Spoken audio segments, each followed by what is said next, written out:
आधी प्रार्थना घ्या. हो हा सॉरी लक्षात आलं.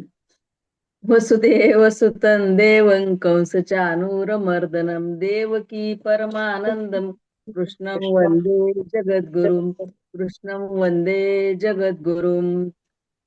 जय श्री कृष्ण सर्वांना. अध्याय क्रमांक 6. श्लोक क्रमांक 40. श्री भगवान वाच. मागच्या 3 श्लोकामध्ये अर्जुनाने त्यांना भगवंताला शंका विचारली होती, योगाची अवस्था काय होईल. तर ह्या 7 श्लोकामध्ये भगवंत आपल्याला योगाची अवस्था सांगतायत. तर श्लोक क्रमांक 40. श्री भगवान वाच. पार्थ नैवेह नामुत्र विनाशस्तसे विद्यते न हि कल्याणकृत कश्चित दुर्गतीं तात गच्छति. मागच्या 3 श्लोकात अर्जुनाने साधकाच्या होणाऱ्या गतीविषयी शोकाकुल होऊन भगवंतांना प्रश्न विचारले. भगवंता पासून अर्जुनाची ही व्याकुळता लपून राहिली नाही. भगवंत अर्जुनाच्या अंतकरणातील व्याकुळता दूर करतात. भगवंत म्हणतात, हे पार्था किंवा पृथ्वनंदना, जो साधक खऱ्या अंतकरणापासून मनापासून भगवंताचे नामस्मरण, ध्यान, सत्संग, स्वाध्याय यात रममान होतो, अशा साधकाचे या जन्मात पतन होत नाही. या जन्मातही काय किंवा मृत्यूनंतरही त्याचे पतन होत नाही. साधकाची योगातील स्थिती जितकी दृढ असते त्यापासून तो अधोगतीला जात नाही. त्याचा परमार्थावर असणारा दृढ विश्वास, उद्देश देखील बदलत नाही. तो जन्मतो, मरतो व पुढेही त्याच म्हणजे जन्म मृत्यूच्या फेऱ्यात अडकतो. श्रीमद भागवतात आलेली जड भरताची कथा हेच दर्शवते की हरणाच्या पाडसावरील आसक्तीमुळे ते दुसऱ्या जन्मात हरिण झाले. जड भरत पूर्वजन्मातील साधनेमुळे, तपश्चर्येमुळे हरिण जन्मात सुद्धा त्यांना पूर्वजन्माचे स्मरण होते. लहानपणापासून आपल्या आईसोबत ते राहिले नाही. ते हिरवी पाने न खाता वाळलेली पाने खात होते. तात्पर्य, आपल्या स्थितीपासून खाली न उतरल्यामुळे हरिण जन्मातही त्यांचे पतन झाले नाही. एखाद्या कारणाने साधक अंतकाली योग भ्रष्ट झाला, तसेच पशु पक्षी म्हणून जन्माला आला, तरीही त्याचा चांगला स्वभाव आणि चांगले संस्कार नष्ट होत नाहीत. या श्लोकात भगवंतांनी सर्व साधकांना एक निश्चित आश्वासन दिले आहे की जो कल्याणकारी कर्म कोणत्याही साधनेने शुद्ध अंतकरणापासून परमात्म प्राप्तीची इच्छा ठेवील, अशा कोणत्याही साधकाची वाईट गती होत नाही. साधकाने माझ्याशी असलेल्या वास्तविक संबंधाला, खऱ्या ध्येयाला ओळखले तर त्याची दुर्गती कशी होईल. म्हणून भगवंताची इच्छा अशी आहे की साधकाने माझा विसर पडू देऊ नये, म्हणजे भगवंताचा. ज्याच्या अंतकरणात साधनेचे संस्कार कायम झाले आहेत ते संस्कार कधीही नष्ट होत नाहीत. परमात्म्यासाठी जे काही काम केले जाते ते सत होत असते. कर्मचैव तदिर्तीय सदित्ये वा विधीयते. अध्याय क्रमांक 17 श्लोक क्रमांक 27. ना भाव विद्यते सत. अध्याय 2 श्लोक 16. या श्लोकात भगवंत हेच सांगतात की कल्याणकारी काम करणाऱ्या कोणत्याही मनुष्याची दुर्गती होत नाही. ज्याचा स्वभाव चांगला बनला आहे, ज्याच्या अंतकरणात सद्भावना आहेत, तो कोणत्याही नीच योनीमध्ये साप विंचू बनू शकत नाही. श्लोक क्रमांक 41. प्राप्य पुण्यकृताम लोकान उषित्वा शाश्वती समाहा सुचिनाम श्रीमता गेहे योग भ्रष्टो भिजायते. मागील श्लोकात भगवंतांनी अर्जुनाला आश्वासन दिले होते की कोणत्याही परमात्मा प्राप्ती करणाऱ्या साधकाचे पतन होत नाही. स्वर्गलोक म्हणजे पुण्य कर्म करणाऱ्या लोकाचा लोक. तेथे पाप कर्माला थारा नाही. स्वर्गादी उच्च लोकात यज्ञादी शुभ कर्मे करणारेही जातात आणि योग भ्रष्टही जातात. भोग भोगण्याच्या उद्देशाने स्वर्गात जाणाऱ्याचे पुण्य क्षीण होत असते. पुण्य संपल्यावर पुन्हा मृत्यू लोकात यावे लागते. स्वर्गादी लोकांचे भोग भोगल्यावर जेव्हा भोगाविषयी अरुची होते तेव्हा तो योग भ्रष्ट मृत्यू लोकात येऊन शुद्ध श्रीमंत कुळात जन्माला येतात. भगवंत अशा साधकाला साधन करण्याची संधी देण्यासाठी शुद्ध श्रीमंताच्या कुळात जन्माला घालतात. ज्याचे धन शुद्ध कमावलेले आहे, जो कधीही कुणाच्या हक्कावर आक्रमण करीत नाही, ज्याचे भाव आणि आचरण शुद्ध आहेत, अंतकरणात भोगांचे पदार्थाचे महत्व याने व्यक्तिगत अधिकार स्थापित होत नाही, ते शुद्ध श्रीमान म्हटले जाते. ही झाली योग भ्रष्टाची गती. श्लोक क्रमांक 42. अथवा योगिनामेव कुले भवती धीमताम एतद्दी दुर्लभतरम लोके जन्म यदि दृशम. यात योग भ्रष्टाची गती भगवंत सांगत आहे. ज्या साधकाची साधनेतील आवड व परमात्मा प्राप्तीचा उद्देश असतो, परंतु भोगाविषयी वासना संपूर्णपणे नष्ट होत नाही, अंतकाळी साधनेपासून विचलित होतो, असा साधक योग भ्रष्ट होतो. स्वर्गातील लोकात राहून शुद्ध श्रीमंताच्या घरी जन्म घेतो. दुसऱ्या प्रकारचा साधक वासनारहित तीव्र वैराग्य आणि परमात्मा प्राप्ती उद्देश ठेवून साधना करतो, परंतु पूर्णतेला न पोहोचतात कोणत्याही कारणाने योग भ्रष्ट झाला तर तो स्वर्ग लोकात न जाता योग्यांच्या कुळात जन्म घेतो. परमात्मा तत्वाला प्राप्त होऊन बुद्धी परमात्मा तत्वात स्थिर झालेल्या तत्वज्ञ जीवनमुक्त बुद्धिमान योग्यांच्या कुळात हा वैराग्यवान योग भ्रष्ट जन्म घेतो. योगिनामेव कुले भिवती धीमताम. अशा प्रकारे योग्याच्या कुळात जन्म होणे हे फार दुर्लभ आहे. शुद्ध सात्विक राजेलोक धनवान आणि प्रसिद्ध गुणवान यांच्या घरात जन्म होणे हे दुर्लभ मानले जाते. शास्त्रात मनुष्य जन्म दुर्लभ मानला आहे, परंतु मनुष्य जन्मात महापुरुषांचा संग मिळणे यापेक्षा दुर्लभ आहे. 84 लक्ष योनी फेरा मग मिळे मानव देही वारा. एवढ्या योनी फिरल्यावर मनुष्य जन्म प्राप्त होतो. म्हणजे मनुष्य जन्म सुद्धा किती दुर्लभ आहे. अशा दुर्लभ मनुष्य जन्मात येऊन या जन्माचे सार्थक करणे म्हणजे मन भगवंतात लावणे, पुढील जन्म सुसह्य करणे होय. श्लोक क्रमांक 43. तत्रतम बुद्धी संयोगम लभते पर्व देहिकम यदतेच तो भूयस संसिद्ध कुरुनंदन. योग भ्रष्ट तत्वज्ञाचा योग्याच्या कुळात जन्म झाल्यावर तेथे काय घडते हे या श्लोकात भगवंत सांगतात. जीवनमुक्त महापुरुषाच्या कुळात जन्म झाल्यानंतर त्या वैराग्यवान साधकाची स्थिती कशी होत असेल. संसारापासून विरक्त झालेल्या त्या साधकाला स्वर्ग इत्यादी लोकात न जाता योग्यांच्या कुळात जन्म मिळतो. त्या ठिकाणी त्याला आपोआप पूर्वजन्माची साधन सामग्री मिळत असते. पारमार्थिक उन्नती स्वची असते आणि सांसारिक उन्नती परची असते. म्हणून सांसारिक संपत्ती तर नष्ट होते, परंतु पारमार्थिक संपत्ती योग भ्रष्ट झाला तरी नष्ट होत नाही.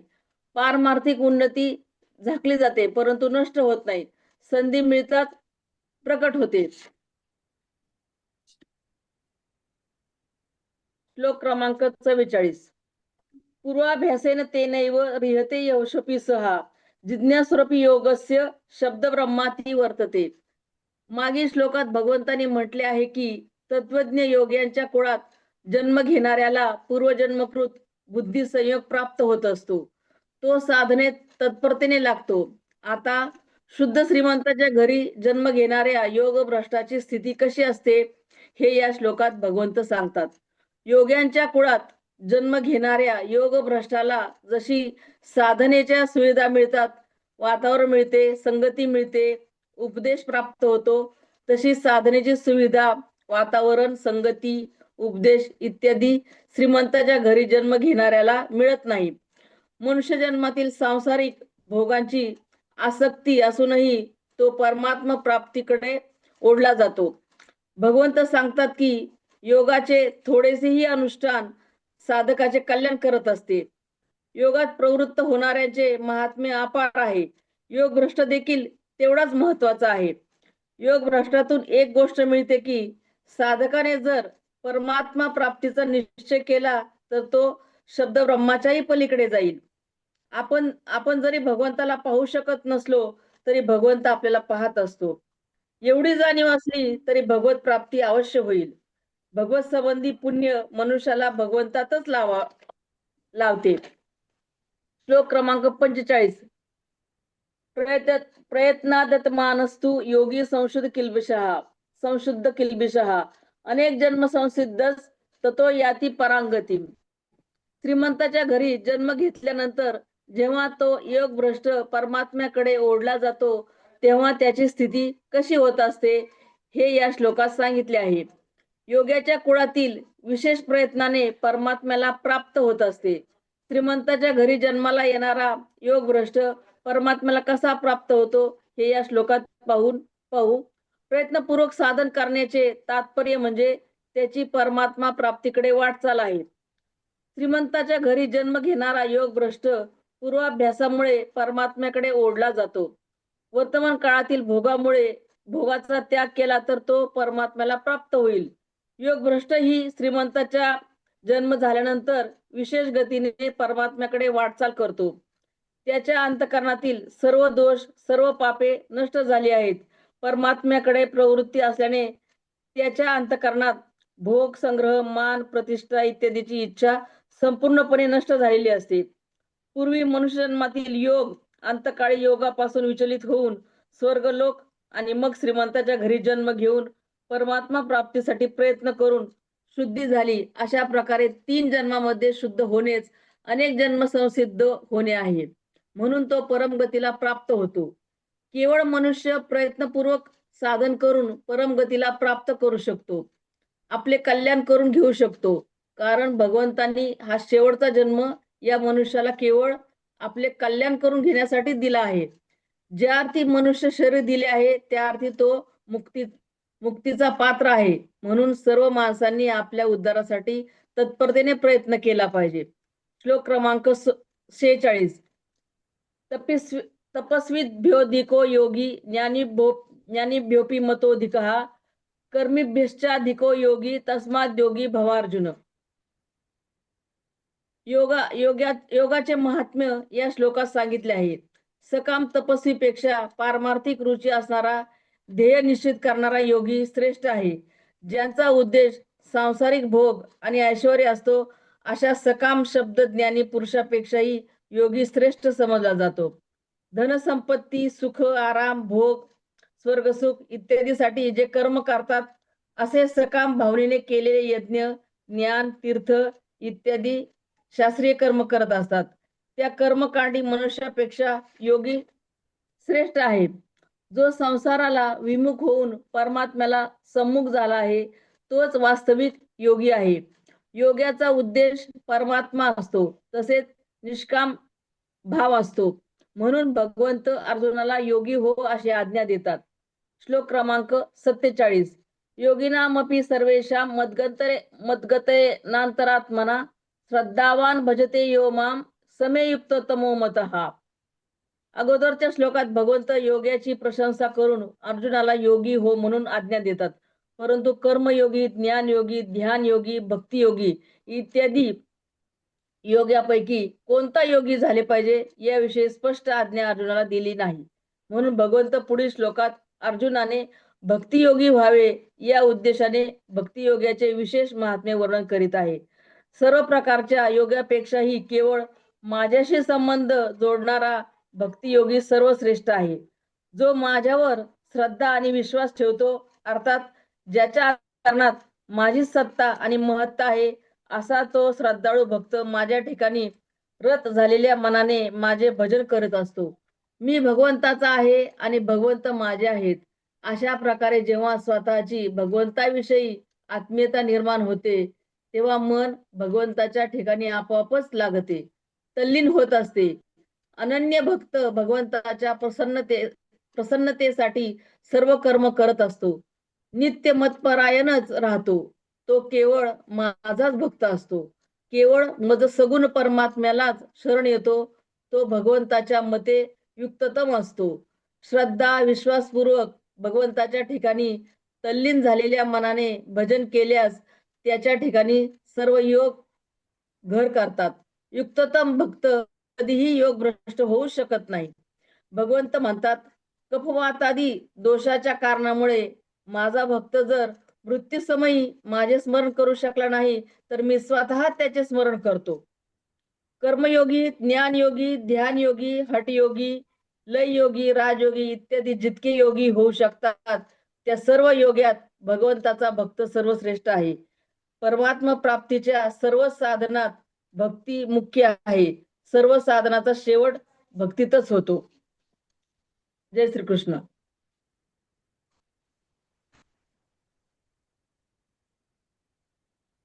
ताई झाले. होत आहे. छान लिहिलं, खूप छान लिहिलं ते. हो. एक एक आता वेगवेगळं काहीतरी छान हे चालू आहे.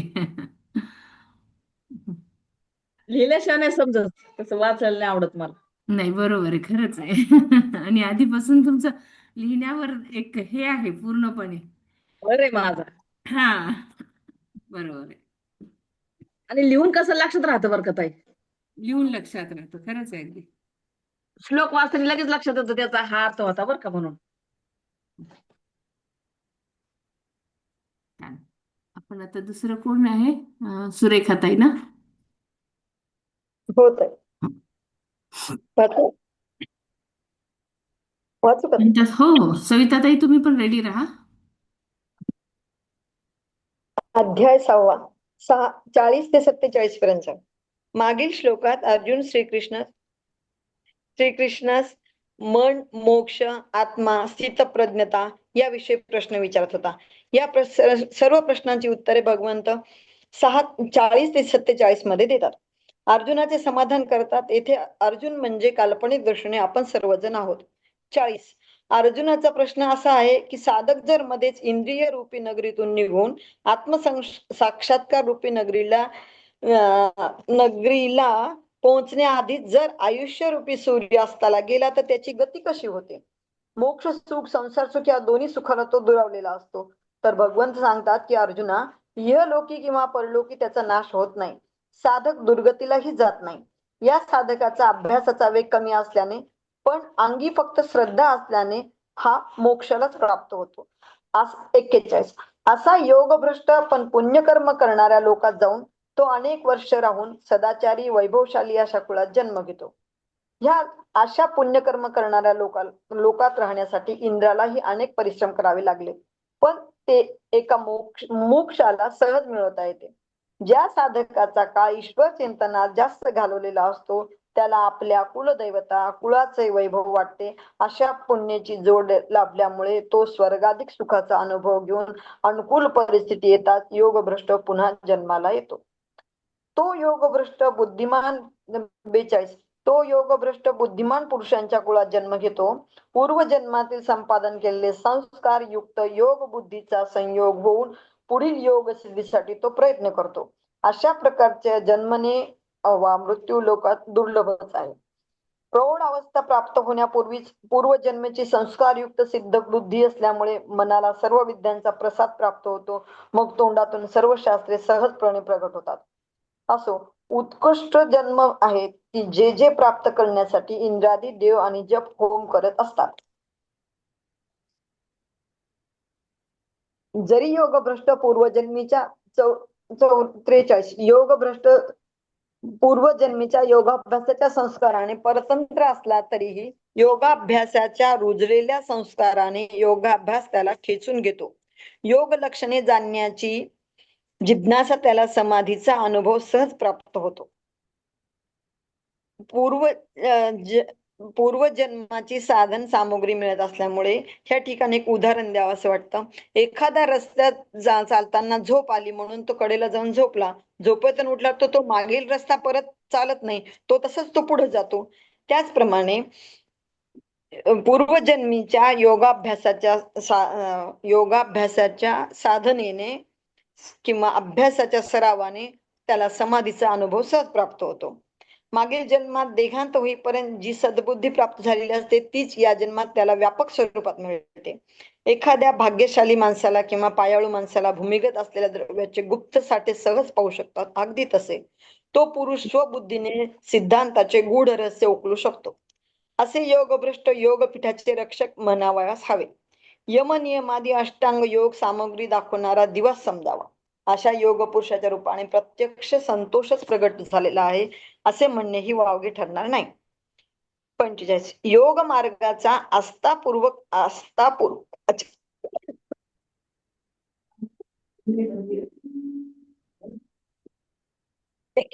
एक मिनिट.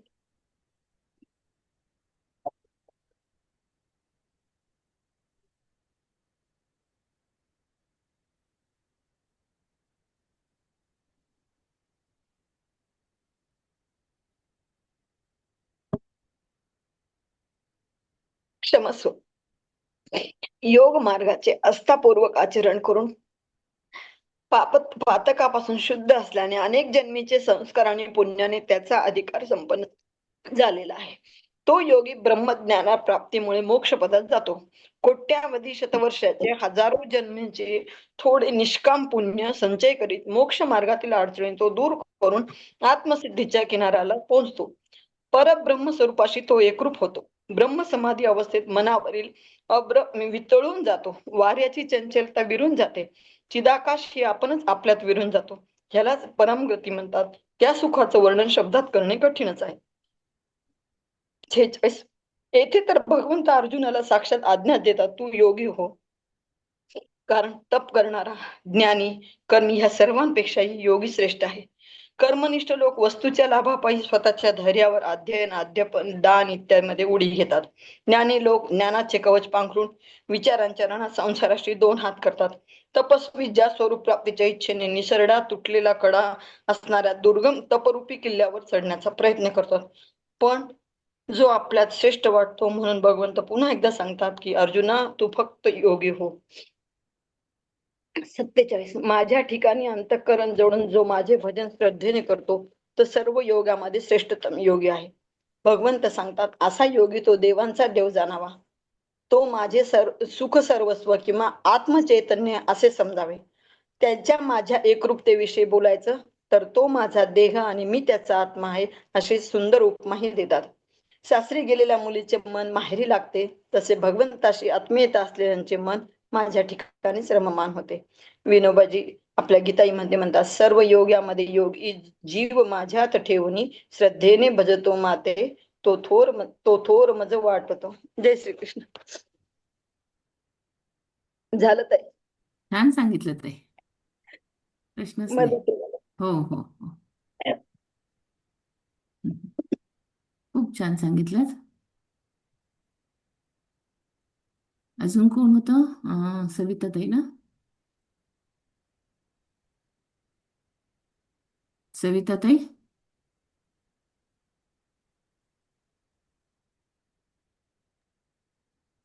ताई मी घेऊ का? हो चालेल ताई. सुमिता ताई हरकत नाही. हा.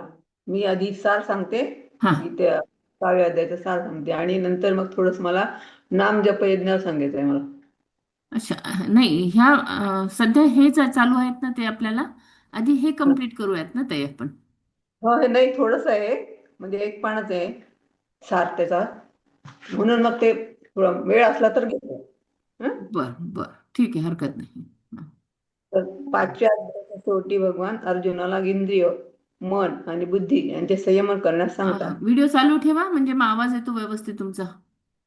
हो हा व्हिडिओ चालू. हा हो हो.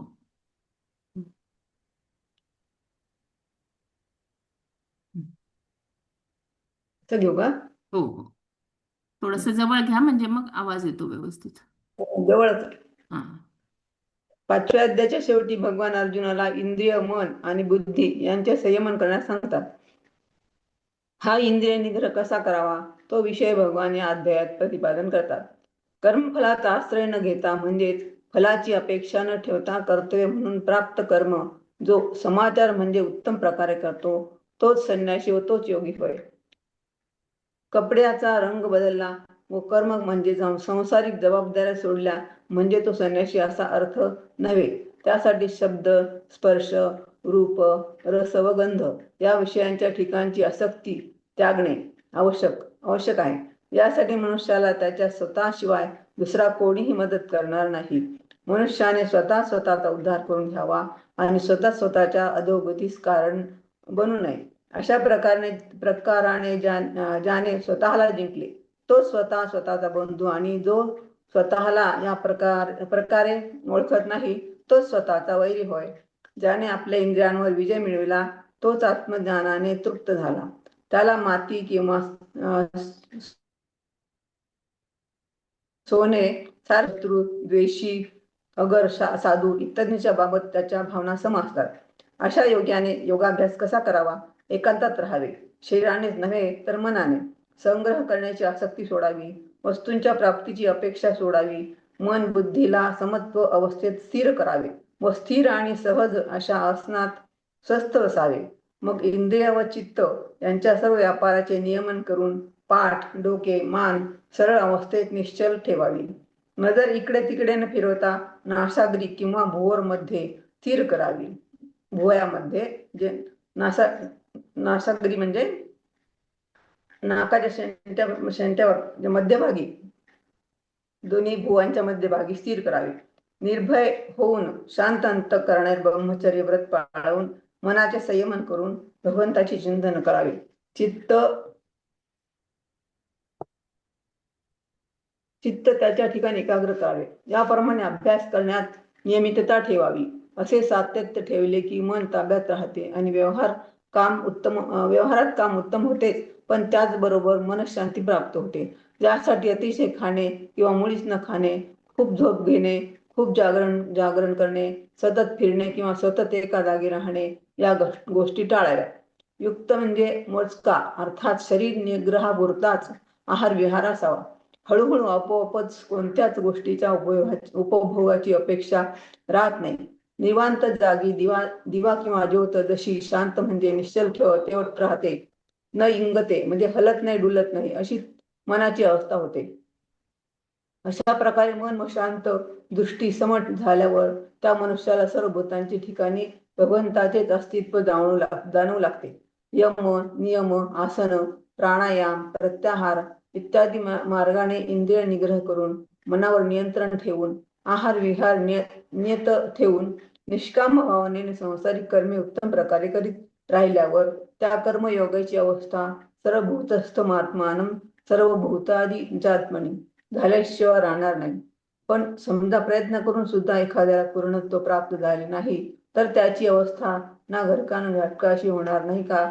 अर्जुनाला शंका आली. त्यावर भगवान अर्जुनाला सांगतात, काळजी करू नकोस. अशा कल्याणकारी व नीतिमान वागणूक ठेवणाऱ्या मनुष्यावर असे संस्कार दृढ होतात की या जन्मात तो सिद्ध झाला नाही तरी पुढील जन्मात त्याला हाच अभ्यास त्यापुढे चालू ठेवण्यास अनुकूल वातावरण प्राप्त होते. भगवान म्हणतात, तो कर्मयोगाचे आचरण करत करत माझ्या ठिकाणीच त्याची श्रद्धा दृढ होत जाते आणि असा योगीच उत्तम प्रकार म्हणजे सिद्ध झालेला योगी समज. आणि म्हणून मनुष्या तू सातत्याने निष्काम कर्मयोगाचे आचरण करणार हो, असे या अध्यायाच्या शेवटी भगवान निक्षून सांगतात. जय श्रीकृष्ण. झाले. छान सांगितलं ताई. हं. कथा लिहिलं तुम्ही? नाही, हे माझ्याकडे सुबोध गीता सार म्हणून पुस्तक आहे. हा, त्याच्यात वाचून दाखवलं मी. एक प्रत्येक अध्यायाचं सार आहे त्याच्यामध्ये. बर बर बर. हा, तर मग हे वाचून दाखवू का मी लिहिलेलं? हो चालेल ना. नाम जप यज्ञ. बर, तुम्ही लिहिलं का? हो, मीच लिहिलं. ठीक आहे, हरकत नाही ते. ते काय, मागे भागवतामध्ये बरेच कथा ऐकलेल्या होत्या ना. भागवत ऐकत होतो आम्ही परभणीला असताना, त्याच्यामुळे मग त्याच्यातून थोडस नाम जप यज्ञावर थोडस बोलते. मग तर आपण काय करतो, गुरुचा मंत्र घेतो. आपण गुरुमंत्राचा जप करतो. तर कसा करावा, कशा पद्धतीने करावा हे श्रीमद भागवतात छान सांगितले आहे. त्याचे प्रकार 3 आहेत. उत्तम, मध्यम व कनिष्ठ असे प्रकार आहेत. तर प्रथम उत्तम जप कसा असावा, तर जपाची माळ ही झाकलेली असावी. दुसऱ्यांना आपल्याला दिसू नये, कारण तो मनापासून गुरूंना स्मरून व ज्या देवतेचा मंत्र असेल त्याची मूर्ती डोळ्यासमोर म्हणजे ज्ञानचक्षु पुढे असावी व त्या देवतेचे पाऊलापासून स्मरण करावे. त्या पावलावर चिन्ह डोळ्यासमोर आणावी. नंतर पोटऱ्यावर लक्ष केंद्रित करावे, म्हणजे अवयव ध्यान करावे. मग गुडघ्यावर, नंतर मांड्यावर, नंतर कमरेवर असलेल्या मेखलावर व नंतर गळ्यातील अलंकार, पुष्पहार, कंठहार, कौस्तुभमणी या गळ्यातील कौस्तुभमणी.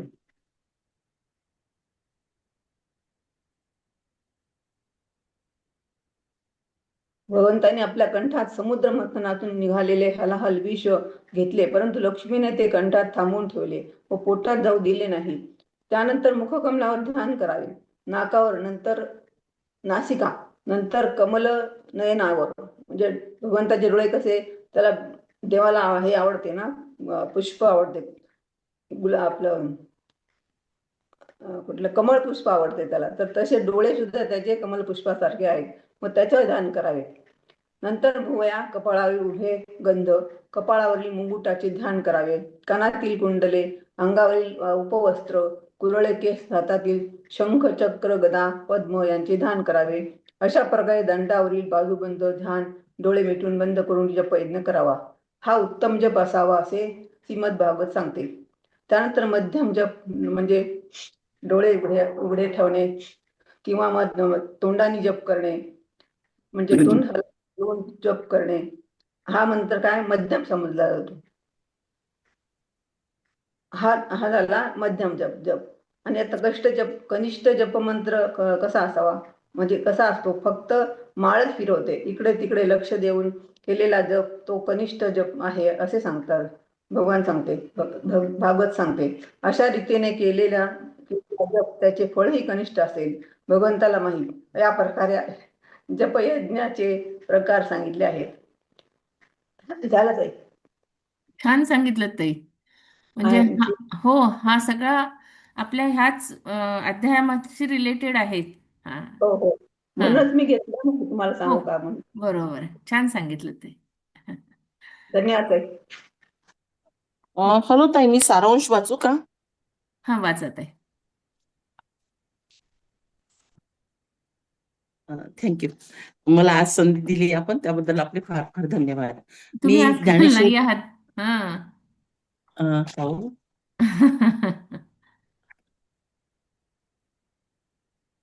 जय श्रीकृष्ण ताई. आता दिसतंय का? हो हो हो. श्रीमद भगवद्गीतेतील 5व्या अध्यायाच्या शेवटी योग कशाला म्हणतात आणि योगाचा अधिकारी कोण याचे स्पष्टीकरण करण्याचे आश्वासन भगवंतांनी श्रीकृष्णाला दिले होते. आणि या ब्रह्मज्ञान रूपी भोजनाच्या पंक्तीचा लाभ आपल्याला अनायसे मिळणार या कल्पनेने संजय सुखावून गेलेला होता. क्षीरसागरातून अमृताची प्राप्ती व्हावी त्याप्रमाणे हा अध्याय गीतार्थाचे सार आहे. विचाररूपी सागराचे पैलतीर, अष्टांग योगाच्या वैभवाचे फुले भांडार, आदिमायेचे विश्रांती स्थान, ज्याचे वर्णन करण्यास वेदही मुके होतात, अशा अलौकिक विषयाचे प्रतिपादन श्री ज्ञानेश्वर महाराजांनी मराठीत करण्याचे आणि मराठी भाषा अमृताच्या मधुरतेला पैज लावून जिंकेल, एक एक शब्द सर्व इंद्रियांना सुखकारक होईल, अशा प्रकारे मराठी भाषेचे शब्द सामर्थ्य, तिचे रस लावण्यादी गुणवर्णन करून रसज्ञ श्रोत्यांना चिंतामणी हाती लागल्याचा आनंद होईल, अशी ज्ञानेश्वर महाराजांनी या अध्यायात ग्वाही दिलेली आहे. या मेजवानीचा लाभ आत्मज्ञानावरील प्रेमामुळे ज्यांनी संसार आणि स्वर्गसुखाचा त्याग केला आहे त्याच अधिकारी पुरुषांना होणार आहे, असेही त्यांनी म्हटलेले आहे. भगवद्गीतेची इंद्रिये, मन, बुद्धी यांना अगोचर असणाऱ्या निराकार ब्रह्माचे मराठीत निरूपण करण्याचे अद्वितीय सामर्थ्य ज्यांच्या कृपेमुळे आपणास प्राप्त झाले, त्या सद्गुरु निवृत्तीनाथाचे स्मरण करून ज्ञानेश्वरांनी या 6व्या अध्यायाचा आत्मसंयम योग सांगण्यास सुरुवात केलेली आहे. भगवान म्हणतात, एकाच गावाला 2 मार्गाने जाता यावे, त्याप्रमाणे केवळ नावाने भिन्न असले तरी योग आणि संन्यास एकच आहे. हे दोन्ही मार्ग एकाच ध्येयाची, ब्रह्मसुखाची प्राप्ती करून देणारे आहेत. कारण संकल्पाचा संपूर्ण त्याग किंवा जेथे संकल्प संपुष्टात येतो त्याला संन्यास म्हणतात. तो संन्यासाच्या ठिकाणी असतो. याप्रमाणे बुद्धी संन्यस्त नसेल तर वरवर संन्यासाचे सोंग काय कामाचे. ज्याला उच्चतम अशी समाधीवस्था प्राप्त करून घ्यायची आहे त्याने योग प्राप्तीसाठी कर्म मार्गरूपी सोपानाच्या अष्टांग योग रूपी 8 पायऱ्या चढून गेले पाहिजे. मग शेवटी जे परब्रह्म प्राप्त करावयाचे आहे तेच साध्य झाल्यावर साधनेची गरज उरत नाही. म्हणजे ब्रह्मैक्य झाल्यामुळे साध्य आणि साधना असा भेद उरत नाही आणि समाधीवस्था प्राप्त होते. या योग निष्णात पुरुषापासून विषय वासना अलिप्त असतात. त्याची इंद्रिय देहमार्गाला अनुसरून व्यवहार करीत असली तरी तो आत्मज्ञान रूपी देवालयाच्या ओवरीत वृत्तीशून्य अवस्थेत झोपलेला असतो. अशी अवस्था आपली आपणच साधना करून प्राप्त करायची असते. ते कर्मयोग आहे ते. अशी अवस्था आपली आपणच साधना करून प्राप्त करायची असते. दुसरे कोणी देऊ शकत नाही. देहाभिमान गळून पडला की त्याची मुक्तता होते. असे न केल्यास आत्मकेंद्रित मनुष्य शरीररूपी कोशात स्वतःला कोंडून घेऊन आत्मघात करून घेतो. मिथ्या देहाभिमानाचे आवरण गळून पडता क्षणीच जीव ब्रह्मस्वरूपी बनतो. अशा अद्वैत स्थितीत द्वंद्वाची भावना नष्ट होते. सृष्टीतील सारे प्राणी मात्र एकाच परब्रह्मरूपी सोन्याच्या अंशाने घडलेले आहेत असा त्याला प्रत्यय येतो. अशा पुरुषाला समबुद्धी म्हणतात. व्यावहारिक द्वैत राखून श्रीकृष्णाला अर्जुनास ब्रह्मविद्या सांगायची होती. कारण ब्रह्मभाव नाहीसा झाल्यावर संवाद कसा साधणार? साधकाची दृष्ट लागेल इतके प्रेम करावे कृष्णाचे अर्जुनावर होते. त्या उत्कट प्रेमाचे वर्णन ज्ञानेश्वरांनी या अध्यायात केलेले आहे. योगाभ्यासाने ब्रह्म होऊ शकेल काय? योगाचा अभ्यास कसा करावा या प्रश्नाला उत्तर दिले आहे. या योग मार्गाने अनेक योगीजन, ऋषीमणी, साधक, श्रेष्ठ आत्मज्ञानी होऊन गेले आहेत. ते सिद्धपुरुष बनले आहेत. त्यांनी प्रतिष्ठा प्राप्त करून घेतली आहे. श्री भगवान शंकर याच मार्गाने आचरण करीत असतात. या मार्गाने जाणाऱ्या प्रवाशाची तहानभूक हरपते. दिवस रात्र याविषयी कालभेद जाणवत नाही. हा मार्ग प्रवृत्तीपर वाटत असला तरी त्यापासून शेवटी निवृत्तीचे फळ मिळते. या योग मार्गाचा अभ्यास करण्यासाठी निवांत रम्य ज्या ठिकाणी पूर्वी संतांनी वास्तव्य केले आहे, नास्तिकालाही तपश्चर्या करण्याची अनावर इच्छा होईल अशा ठिकाणी साधकाने आसन दृढ करून अभ्यासाला प्रारंभ करावा. वज्रासन, मूलबंध, जालंधर बंध, ओढियान बंध, मनोवृत्तीचा लय या क्रमाने कुंडलिनी शक्तीची जागृती होऊन या योग मार्गात साधकाला कोणते अनुभव येतात?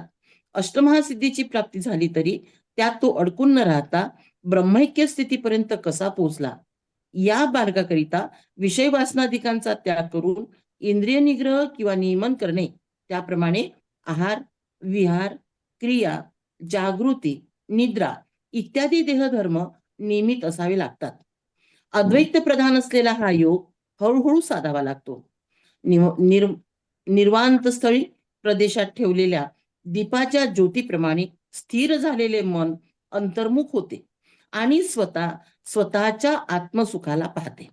तेव्हा त्याला स्वतःच्या रूपाची ओळख पडते.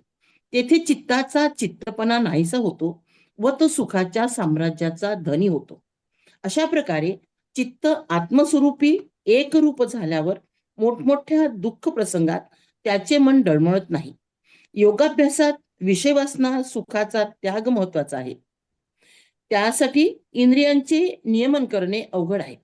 परंतु त्या कष्टाची भीती वाटता कामा नये. कारण या कष्टाचा इंद्रियाने उगीच बाऊ केला आहे. जी जीवाच्या परमकल्याणाची गोष्ट आहे ती करण्याने इंद्रियांना सदा क्लेशकारकच वाटते. भगवान म्हणतात, संकल्प आणि विषय वासना यांचा त्याग करून योगसिद्धी अनेकांनी केली असली तरी हा मार्ग म्हणजे आपल्या पायाने मूळ स्वरूपाकडे परत जाणे हे अवघडातले सोपे काम आहे. हे तुला जमत नसेल तर दुसरा उपाय सांगतो. तो म्हणजे या सगळ्या देहात मी आहे आणि माझ्यात सर्व चराचर आहे. ज्याप्रमाणे वस्त्रात सर्वत्र एक धागा असतो, विविध अलंकारात एकच सोने असते, त्याप्रमाणे प्रत्येक जीवाचे वेगळे अस्तित्व असले तरी ते एकाच परमात्म्याचा अंश आहेत. अशी दृष्टी प्राप्त झाली की सुख दुःख, शुभ अशुभ अशी भेदभावाची भावना नाहीशी होते आणि साम्य अवस्था प्राप्त होते. या लाभापेक्षा श्रेष्ठ लाभ जगात दुसरा नाही. अर्जुनाला अशी साम्य स्थिती हवी आहे, परंतु मनाच्या चंचलतेला आवर घालणे अवघड आहे असे वाटते. परंतु या शंकेला श्रीकृष्ण उत्तर देतात. त्या संबंधीचे रहस्य सांगतात की मनाचा एक गुण चांगला आहे. त्याने एकदा गोडी चाखली की त्या गोष्टीपाशी ते घुटमळते, स्थिरावते. म्हणून मनाला वैराग्याची आणि अभ्यासाची गोडी लावावी, म्हणजे ते हळूहळू महत्प्रयासाने स्वाधीन होईल. मोक्षप्राप्तीसाठी साधना करणाऱ्या साधकाला मोक्षप्राप्ती सिद्धीपर्यंत पोहोचता आले नाही. श्रद्धापूर्वक व त्याचा आयुष्यभानू मध्येच असताना गेला तर ना धड प्रपंच ना मोक्ष, अशा स्थितीत त्याला कोणती गती प्राप्त होते? या प्रश्नाला श्रीकृष्ण उत्तर देतात, त्या साधकाची गती थांबत नाही. आयुष्य संपल्यावर त्याला मरणोत्तर काही दिवस स्वर्गात राहावे लागते. इंद्रादिकांनाही जे सुखे प्राप्त करून घेण्यास कष्ट पडतात ती सुखे त्या योगभ्रष्टाला अनायासे प्राप्त होतात. परंतु त्या स्वर्गीय दिव्य उपभोगांचाही त्याला कंटाळा येतो. त्या स्थितीचा त्याला पश्चाताप होतो. मोक्ष सुखाविषयीची आस्था असल्यामुळे त्याला ते भोग आवडत नाही. म्हणून तो जेथे कुळधर्माचे माहेर असलेल्या पवित्र सदाचरणी वेद संपन्न भाग्यशाली कुळात जन्म घेतो त्याला उपजत विवेक वैराग्य सिद्ध प्रज्ञा प्राप्त होते. बालवयातच त्याला गूढ आत्मविद्या लाभते. समाधी ज्याचे घरी चालत येते ही स्थिती प्राप्त होण्यासाठी कर्मनिष्ठ ज्ञानी तपी भजनी साधक सतत प्रयत्नशील असतात. या सर्वांपेक्षा योगी सर्वश्रेष्ठ देवाचाही देव आणि माझे सुख सर्वस्व आहे. म्हणून अर्जुना तू योगी हो. आपणही आज व्यवहारात पाहतो की काही घरी मुलांना 5व्या वर्षी ज्ञानेश्वरी किंवा भगवद्गीता पाठांतर होते. 8 वर्षातच त्यांचं खूप विकास होतो. ब्रह्मज्ञान प्राप्त झाल्यासारखी स्थिती असते आणि त्यावरून आपल्याला असं लक्षात येते की देवानी सांगितलेली जी ही अवस्था आहे ती प्राप्त केलेला तो जीव आहे. तो जीव त्या घरामध्ये तो जन्माला आलेला आहे हे यावरून आपल्याला लक्षात येते. ही स्थिती म्हणजे म्हणून अर्जुना तू योगी हो असा हा रसभरित आत्मसंयम योग भगवान सांगत आहे. अर्जुनासारखा मर्मज्ञ श्रोता त्यांना लाभला आहे. त्याप्रमाणेच बहुतेक अध्यायात प्रारंभ आणि शेवट ज्ञानदेवांच्या स्वतंत्र प्रतिभेची निर्मितीची स्थाने आहेत. 6व्या अध्यायाचा शेवट त्यांनी नेहमीच्या पद्धतीने रंजकपणे केलेला आहे आणि निवृत्तीनाथांसारख्या सद्गुरूची कृपा लाभल्यामुळे माझ्या अंगी अनुवाद करण्याची पात्रता आली आहे हे केवळ शब्दात न सांगता त्याला साजेशी उपमा दिलेली आहे. श्रोत्यांच्या चतुरचित्ताचा वापसा निवृत्तीनाथासारख्या जाणकार शेतकऱ्यांनी ज्ञानदेवाच्या मस्तकृपी चाडावर ठेवलेला हात, त्या योगाने तत्वबीजाची पेरणी या काव्यमयतेने ज्ञानदेवांनी या अध्यायाचा समारोप केला आहे. अशा प्रकारे या 6व्या अध्यायाचं थोडक्यात सारांश मी ज्ञानेश्वरी या ग्रंथातून वाचलेला आहे. जय श्रीकृष्ण. छान सांगितलं ताई. धन्यवाद. जय श्रीकृष्ण. कोण सांगणार आहे शेवटी? अजून कोण आहे का? सविता ताई म्हणल्या होत्या. ताई आहे माझ्याकडे पण जास्त मोठं आहे. खूप मोठं आहे का? तरी 10-1 पानांचं म्हणजे बरं. पूर्ण अध्यायांचं आहे. पूर्ण अध्यायाचं आहे का? नाही मग हा. त्यातलं फक्त आपला आजचा जो अध्याय हे झालं ना तेवढंच वाचा ना. 40 ते 6व्या अध्यायातलं आजचे कुठपासून मग म्हणजे आज कुठल्या 40 श्लोक? हा शेवटचंच वाचा 40 पासून 40 पासून हा 60. पुढे 40 पासून पुढे वाचा. हा मग ते 1-1.5 पानाचं होईल. हा मग तेच म्हणलं ना. चालेल म्हणजे भगवंताच्या इथूनच येते. हा म्हणजे आज आपण जेवढं हे केलं तेवढ्यावर कॉन्सन्ट्रेशन होतं. नक्कीच चालेल. ते मला हे कॅमेरा खराब झाल्याने काय कॅमेरा लावत नाही. मी एक हे करू का? बघा एकदा ट्राय करून फक्त होत असेल. नाही खराबच झालाय तो ठीक आहे म्हणजे हरकत नाही चालेल. क्रॅक गेलाय कंटिन्यू त्याच्यावर. कंटिन्यू करा. श्री भगवान उवाच पार्थ नैवेह नामुत्र विनाशस्तस्य विद्यते न हि कल्याणकृत् कश्चित् दुर्गतिं तात गच्छति. भगवान म्हणाले, अर्जुना अरे ज्याला मोक्ष प्राप्तीची इच्छा आहे त्याला मोक्षाशिवाय दुसरं काय बरं मिळणार आहे? एवढंच की त्याला ताबडतोब मोक्ष प्राप्ती न होता कालांतराने थोड्या विसाव्यानंतर ही मोक्ष प्राप्ती होते आणि नक्की होते. आणि त्याची विश्रांती अशी असते की देवादिकांना सुद्धा त्याचा हेवा वाटावा. या साधकाने आळस न करता त्वरेने मोक्ष प्राप्तीची साधना केली असती तर मृत्यू येण्यापूर्वीच तो मोक्षाला ब्रह्मपदाला पोचला असता. परंतु केवळ साधनेच्या अभावाने या साधकास सक्तीची विश्रांती घेणे भाग पडते. आणि चमत्कार असा असतो तो पहा की 100 यज्ञ करण्याच्या कष्टाने जी स्थिती प्राप्त होते ती याला कोणत्याही श्रमा वाचून प्राप्त होते. दिव्य लोकीचे अलौकिक भोग भोगत असताना त्याला त्याचे सुख वाटत नाही. त्याचे मन त्या ठिकाणी रमत नाही. तो म्हणतो देवाही काय विघ्न लावले आहे माझ्या मागं.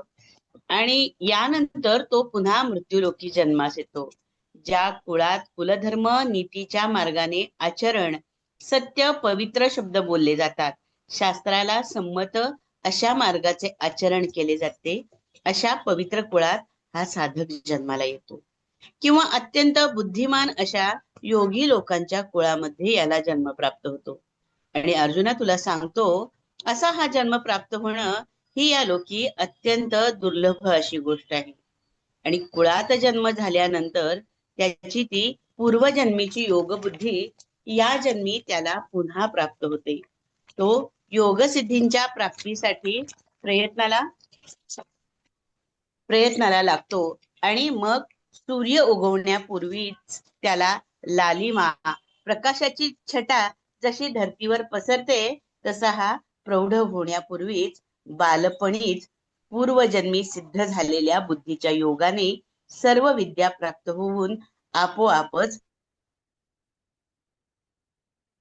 त्याच्या मुखातून निघू लागतात. जगातील देव सुद्धा उत्तम कुलात जन्म घेता यावा याकरता होम हवन स्तुती पाठकांचे कर्म करीत असतात.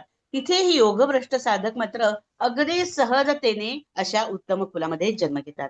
पावन अशा कुलात जन्मल्यानंतर तो परतंत्र असला तरी पूर्व अभ्यासाच्या बलाने योगाकडे ओढला जातो. असे ज्ञान की जे गुरु केल्याशिवाय साध्य होत नाही ते फारसे श्रम न करता त्याची बुद्धी ग्रहण करू शकते. आणि साधक दशेतच तो धैर्यवान सात्विकतेचा शांतीचा पुतळा असल्यासारखा सर्व सिद्धींचे जणू भांडारच असा दिसतो.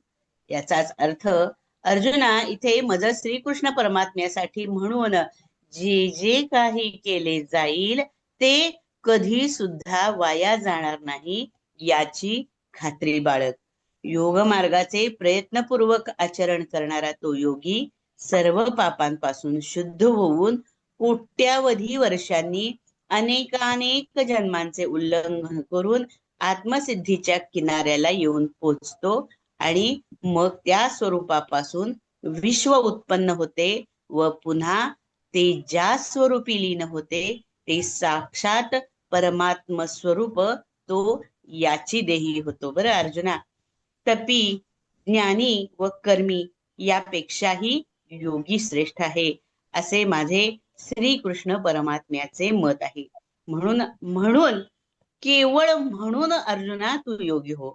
ज्याच्या प्राप्तीसाठी तपस्वी अत्यंत कठीण अशा मार्गांचा अवलंब करतात, जसे की एका पायावर उभं राहणे, अत्यंत प्रतिकूल वातावरणात बर्फात किंवा अग्नीजवळ साधना करणे, किंवा जे भजन करतात त्यांचे मूळ अधिष्ठान मीच परमात्मा आहे. यज्ञ करणाऱ्यांना यज्ञाचा विषय मी आहे. कर्मनिष्ठांना वंदनीय मी श्रीकृष्ण परमात्मा आहे. ज्ञानांना विचारणीय मीच आहे. सर्व तपस्व्यांचा तपोनाथ मी आहे. अरे अर्जुना, जीव व परमात्मा यांचे ज्याच्या मनात ऐक्य झाले तो देहधारी असला तरी त्याला मज रूप होण्याची अवस्था प्राप्त होते.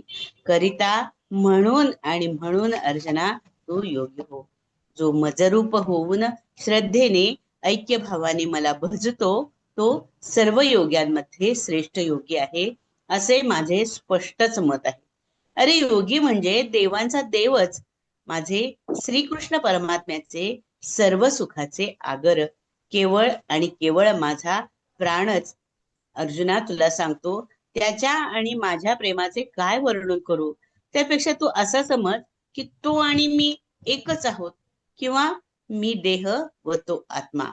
यापेक्षा वेगळं आणखी तुला काय सांगू अर्जुना. या ठिकाणी हा 6वा अध्याय संपूर्ण होत आहे. ध्यानयोग नावाचा 6वा अध्याय संपूर्ण होत आहे. छान सांगितलं ते. पूर्ण केलेलं आहे पण म्हणजे बरोबर आहे, आपल्याला वेळेच्या मर्यादा हे सगळं सगळ्यांचंच व्हायचं.